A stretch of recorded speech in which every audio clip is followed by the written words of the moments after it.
पावसाळा सुरू झालाय आणि आता पावसाळ्यामध्ये पिकनिकला कुठे जायचंय ह्या चर्चाही तुमच्या ग्रुपमध्ये सुरू झाल्या असतील. बरं, महाराष्ट्राला ना गड आणि किल्ल्यांचा वारसा लाभलाय.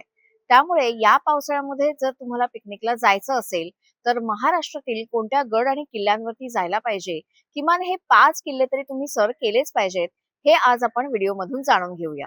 किल्ले रायगड. महाड पासून साधारण 25 किलोमीटरवर असणारा हा किल्ला मराठा साम्राज्याचा गौरवशाली इतिहास दर्शवतो. 1674 मध्ये शिवाजी महाराजांचा इथे राज्याभिषेक झाला. याला मराठ्यांचा गड म्हणूनही ओळखलं जातं. सह्याद्रीच्या डोंगरांमध्ये वसलेला हा किल्ला समुद्र सपाटीपासून 2700 फूट उंचीवर आहे.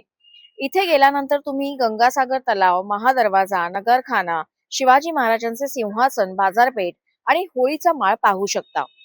हा ट्रेक करण्यासाठी 1 ते 2 तास लागतात किंवा रोपवेने सुद्धा तुम्ही जाऊ शकता. दुसरा किल्ला म्हणजे तोरणा किल्ला. शिवाजी राजांनी वयाच्या 16व्या वर्षी तोरणा किल्ला सगळ्यात पहिले सर केला होता. पुणे जिल्ह्यातील वेल्हे तालुक्यात हा भव्य किल्ला आहे. याची प्रचंड गड म्हणूनही ओळख आहे. हा ट्रेकर्ससाठी एक मोठं आव्हान आहे. मेंगाई देवी मंदिर, बिणी दरवाजा आणि किल्ल्यावरील प्राचीन अवशेष तुम्ही इथे पाहू शकता. याशिवाय पावसाळ्यातील धबधबे आणि वेल्हा खोऱ्याचे सौंदर्य आल्हाददायी असते. हा किल्ला सर करणे अवघड असून साधारण 2 ते 3 तास लागतात. तिसरा किल्ला म्हणजे लोहगड किल्ला.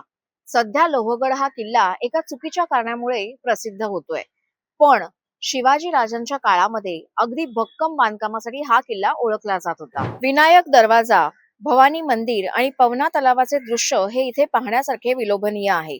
हा सोपा ट्रेक असून याजवळ तुम्ही विसापूरचा किल्लाही पाहू शकता. हा किल्ला चढण्यासाठी तुम्हाला 1 तास लागतो. शिवनेरी किल्ला. आपल्या महाराष्ट्राचं आराध्य दैवत शिवरायांचं जन्मस्थान असणारा हा किल्ला जुन्नर तालुक्यामध्ये हा किल्ला आहे. याचे बांधकाम आणि संरक्षण व्यवस्था हे मराठा साम्राज्याच्या वास्तुकलेचं उत्तम उदाहरण आहे. या किल्ल्यामध्ये शिवाई मंदिर, जिजाबाईंचे स्मारक आणि 7 दरवाजे पाहू शकता आणि याशिवाय जुन्नर मधील लेणी देखील तुम्हाला पाहता येतील.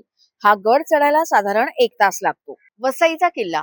मुंबईच्या आसपास तुम्हाला लवकर पोहोचायचं असेल तर वसईचा किल्ला हा उत्तम ऑप्शन आहे आणि सगळ्यात महत्वाचं म्हणजे वसईचा किल्ला चढताना तुम्हाला त्रासही होत नाही. समुद्राच्या अगदी जवळ असणारा हा किल्ला पावसाळ्यामध्ये अत्यंत सुंदर आणि निसर्गाने नटलेला दिसतो. खाली समुद्र आणि त्याच्यालगत असणारा हा किल्ला मित्रमैत्रिणीसह पावसात धमाल करता येण्यासारखा आहे. पावसाच्या सरी आणि समुद्राची गाज आणि किल्ल्यावर फेरफटका हेच याचं मुख्य वैशिष्ट्य आहे. महाराष्ट्रातील हे किल्ले केवळ भटकंतीसाठी नसून आपल्या इतिहासाच्या अमूल्य ठेवी आहेत. तुम्हाला कोणता गड सर करायला आवडेल आम्हाला कमेंट मध्ये नक्की कळवा.